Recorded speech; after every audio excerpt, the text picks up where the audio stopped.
भारत माता की साथियों, सुबह से आप लोग कई प्रस्ताव पारित कर चुके हैं और अगले 3 साल के लिए राष्ट्रीय परिषद के सदस्य के रूप में आप लोग आगे भी काम करते रहेंगे। यहाँ ये भी साथियों का प्रस्ताव आया कि राष्ट्रीय परिषद के जो सदस्य हैं उनको भी आगे कुछ जिम्मेदारी दी जाए, राज्यों में जिलों में उनकी एक रिकॉग्निशन हो। और साथ ही साथ 4 महत्वपूर्ण राजनीतिक प्रस्ताव पारित हुए, जिसमें देश के अंदर चल रही इंटॉलरेंस की जो सांप्रदायिकता की जो भारतीय जनता पार्टी की राजनीति है उसको लेकर प्रस्ताव पारित हुआ। जो राज्य पर केंद्र की दादागिरी चल रही है, जिसका सामना और खामियाजा सबसे ज्यादा दिल्ली की आम आदमी पार्टी को सरकार को भुगतना पड़ रहा है, उसको लेकर चर्चा हुई। पूरे देश भर में मजबूत संगठन बूथ स्तर तक, गांव स्तर तक, मोहल्ला स्तर तक, वार्ड स्तर तक बनाने के बारे में उस विषय में भी चर्चा हुई। और इसके साथ साथ पंजाब को लेके विशेष तौर पे चर्चा हुई कि जिस तरीके से वहां नशाखोरी का, पुलिसिया गुंडाराज का माहौल है, उससे 2017 के अंदर भ्रष्टाचार से कैसे वहां की परिस्थितियों को मुक्त कराना है। तो अब हम लोग यहां से जाएं तो इसी भावना और तैयारी के साथ जाएं कि हम पहले एक मजबूत संगठन निर्माण अपने अपने राज्यों में, जिलों में करके दिखाएं। मैं इस बात से बिल्कुल इनकार नहीं कर रहा हूं कि राज्यों में पार्टी का काम नहीं बढ़ रहा है, चाहे वो पंजाब हो, मध्य प्रदेश हो, उत्तर प्रदेश हो, हरियाणा के अंदर हो। अभी गुजरात में गुलाब सिंह ने काम जब से देखना शुरू किया है वहां है। जम्मू कश्मीर तक में पार्टी का संगठन बन रहा है। हिमाचल प्रदेश में तो अभी 2-3 बहुत बड़े प्रदर्शन हुए। उत्तर प्रदेश में अभी रेलवे के मामले को लेके हुआ, रेलवे में जो टिकट के रद्दीकरण के उसको कैंसिलेशन पे जो फीस बढ़ाई गई, डबल कर दिया गया, उसको लेके हुआ।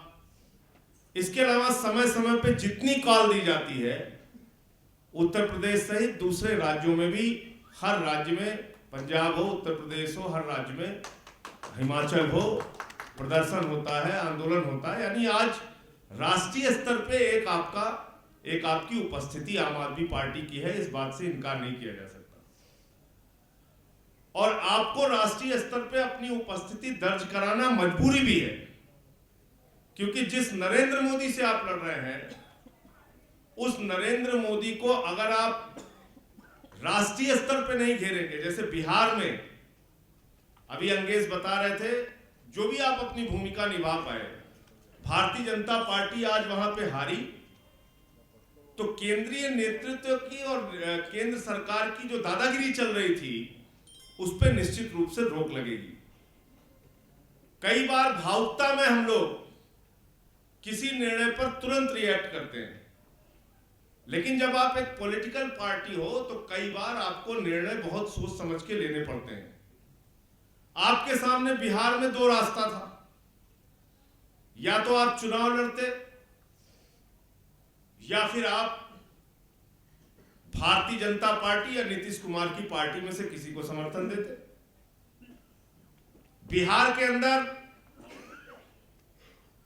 चुनाव लड़ने की इतनी कम समय में परिस्थिति नहीं बन पा रही थी, और नीतीश कुमार ने अपेक्षाकृत बेहतर काम किया था बिहार में, इसलिए नीतीश कुमार के समर्थन की बात हुई।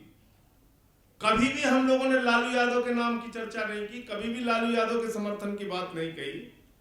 बावजूद इसके मीडिया और भारतीय जनता पार्टी और राष्ट्रीय स्वयंसेवक संघ, जिसकी अफवाह फैलाने में महारत है, उन्होंने आपके ऊपर क्या थोपा कि लालू यादव को ये लोग समर्थन कर रहे हैं, और उससे कई बार हम लोग प्रभावित हो जाते हैं। अभी जो उस दिन तस्वीर आई, बहुत सारे समर्पित साथियों ने उसकी फोटो भेज भेज के तुरंत रिएक्ट करना, दुख जाहिर करना, जबकि 46 सेकंड का जो वीडियो है जिसपे आज अरविंद जी ने खुद स्पष्टीकरण दिया कि जबरदस्ती आप किसी समारोह में गए हैं, कोई आदमी अगर आपसे नमस्ते करेगा तो आप तो ये कहेंगे नहीं नहीं नहीं, हम आपसे नमस्ते नहीं करेंगे, हम आपका नमस्ते स्वीकार नहीं करेंगे। कोई आपका हाथ पकड़ के जल्दी वहां मंच पे उठाने लगेगा तो आप उसके हाथ तो खींचेंगे नहीं तुरंत कि नहीं हम आप हमारा हाथ कैसे पकड़ लिए। और जो लोग आज ये समझा रहे हैं कि लालू यादव भ्रष्टाचार के मामले में लिप्त है, निश्चित रूप से लिप्त है और उसका कभी आम आदमी पार्टी समर्थन नहीं करती। हम लोगों को यह भी याद दिलाया जा रहा है कि राजनीति प्रसाद ने जन लोकपाल बिल फाड़ा था। बिल्कुल हमें याद है, जन लोकपाल बिल राजनीति प्रसाद ने फाड़ा था, आरजेडी के सांसद ने। हमको यह भी याद है कि अन्ना हजारे जी का मजाक उड़ाया था लालू यादव ने। हमको यह भी याद है कि लोकसभा के अंदर लालू यादव ने विरोध किया था जन लोकपाल कानून का। लेकिन यह भी हम लोगों को याद रखना चाहिए कि उसी जन लोकपाल कानून को पास करवाने के लिए अन्ना हजारे जी, अरविंद केजरीवाल जी जाके लालू यादव से भी मिले थे और उनसे भी कहा था कि आप समर्थन कीजिए। लालकृष्ण आडवाणी को भी कहा था, सीताराम येचुरी को भी कहा था, सबसे मिले थे। तो क्या लालू यादव से अन्ना हजारे जी के मुलाकात करने से अन्ना हजारे जी लालू यादव हो गए और लालू यादव अन्ना हजारे हो गए? इस प्रकार का विश्लेषण और इस प्रकार की सोच और इस प्रकार की चर्चा अगर फैलाई जाएगी और उससे अगर हम घबरा जाएंगे तो मुझे लगता है वो ठीक बात नहीं है। हम लोगों को एक पूरे सोच समझ के साथ चीजों का जवाब देना है, क्योंकि आप पे ऊपर एक के बाद अनेक हमले होंगे। कभी कुमार विश्वास का मुद्दा बना दिया जाएगा, कभी हमारा मुद्दा बना दिया जाएगा, कभी आशीष खेतान का मुद्दा बना दिया जाएगा। एक पूर्व विधायक निकल के आता है कि हमारे ऊपर उसने भ्रष्टाचार का आरोप लगाया, मैंने 15 मिनट में जवाब दे दिया कि राजनीति से संन्यास ले लूंगा अगर इसको पैसे देने की या मंत्री पद देने की बात कही। उसने कहा मेरे पास वीडियो 4 दिन तक मीडिया ने चलाया, बावजूद इसके 4 दिन के बाद उसने कहा इसी पेन ड्राइव में है, कुछ नहीं दिखाऊंगा। अब बताइए, 4 दिन तक बदनाम कर रहा है। ऐसे ही कुमार विश्वास के मामले में कोई भी लड़की आके कोई भी आरोप लगा रही, कुछ भी बोल रही है, आप उसको चलाए जा रहे हो, कोई प्रमाण नहीं। आरोप क्या है?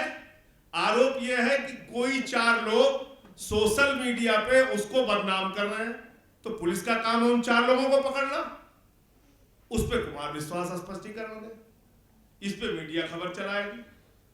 अरविंद केजरीवाल पे, उनकी सरकार पे प्याज घोटाले का आरोप लगा दिया। मैं उस दिन पटियाला में था, मैंने सुबह सुबह खबर देखी और घोटाला क्या है? 32 रुपए का प्याज जो केंद्र सरकार दिल्ली की सरकार को बेचती है, 8 रुपए उस पे ट्रांसपोर्टेशन पे और उसको लोगों तक पहुंचाने में खर्च होता है, कमीशन वगैरह मिला के जो सप्लाई वाली दुकानें हैं वहां से, और पैकेज और उसका 8 रुपए का खर्चा मिला के प्याज पड़ती है 40 रुपए में।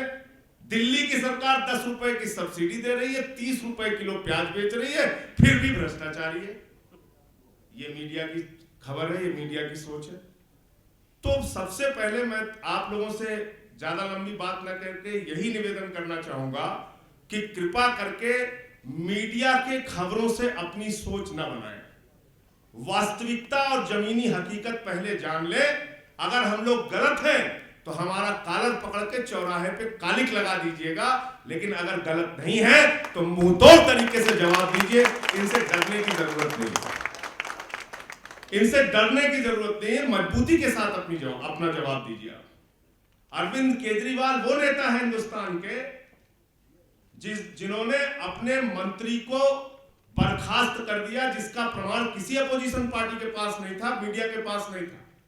मंत्री को बर्खास्त कर दिया एक रिकॉर्डिंग पाने के बाद, और उस प्रेस कॉन्फ्रेंस में कहा कि जिस दिन मेरा बेटा भी भ्रष्टाचारी हो जाएगा उसको बख्शूंगा नहीं।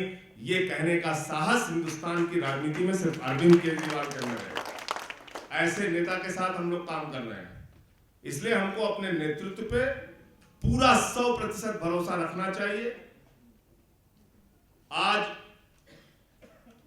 हम लोग ये संकल्प लेके यहां पे जाएं कि ऐसी परिस्थितियां राज्यों में पैदा करें, चाहे वो जनता के मुद्दों पर आंदोलन करने को लेकर हो, चाहे वो सांप्रदायिकता के खिलाफ संघर्ष करने को लेकर हो, चाहे वो अमन चैन और भाईचारा को बनाने को लेकर हो, चाहे सामाजिक कार्यों में अपनी भागीदारी को लेकर हो, एक ऐसा संगठन निर्माण जो गांव-गांव तक हो।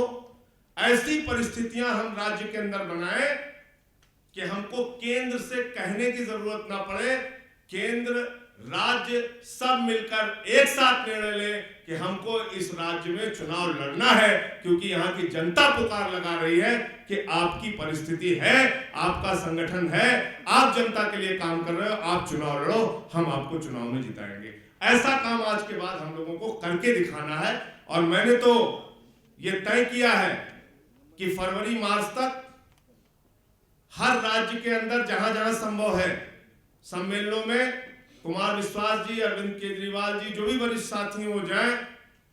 पंजाब के अंदर है, चाहे उत्तर प्रदेश के अंदर है, चाहे हिमाचल के अंदर है, झारखंड, बिहार, हर राज्य के अंदर जा जाके, अभी छत्तीसगढ़ का भी जिक्र कर रहे थे संकेत ठाकुर जी, वहां भी सम्मेलन है। अभी उत्तराखंड में सम्मेलन करके आए हैं कुमार विश्वास जी। इसके पहले राजस्थान में हम लोग सम्मेलन किए कार्यकर्ताओं का।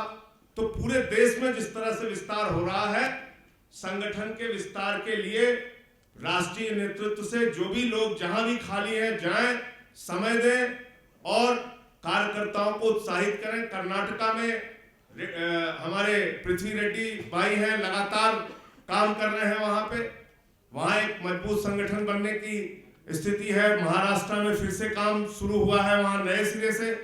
तो पूरे देश के अंदर एक मजबूत संगठन हम लोगों को बनाना है। और 2019 में जो आज पूरे देश में सांप्रदायिकता का माहौल बनाने वाली नरेंद्र मोदी की सरकार है, जिस सरकार ने नारा दिया था बहुत हुआ भ्रष्टाचार, अब की बार मोदी सरकार, बहुत हुई महंगाई की मार, अब की बार मोदी सरकार, और अब वो सरकार गौमांस और लव जिहाद और गुलाम अली को का कार्यक्रम नहीं होने देना है, और पाकिस्तान में पटाखे दगेंगे और सबको पाकिस्तान भेज देना चाहिए मुसलमानों को, और शाहरुख खान को 26/11 के दोषियों से भी ज्यादा खतरनाक आतंकवादी बता दिया। ऐसी विचारधारा के लोगों को 2019 में पूरे हिंदुस्तान की राजनीति से बेदखल करना है। इतनी ताकत हमको पूरे देश के अंदर बनाना है। तो मैं फिर से एक बार राष्ट्रीय परिषद का सदस्य चुने जाने पर आप सबको हृदय से बधाई देता हूं, और ये आशा और उम्मीद जताता हूं कि पूरे देश में संगठन निर्माण के लिए आप लोग गांव-गांव में जाकर, मोहल्लों में जाके, शहरों में जाके एक पार्टी का मजबूत संगठन बनाएंगे और जनता के मुद्दों पर अपनी आवाज को बुलंद करेंगे। बहुत बहुत शुक्रिया, बहुत बहुत धन्यवाद। इंकलाब जिंदाबाद।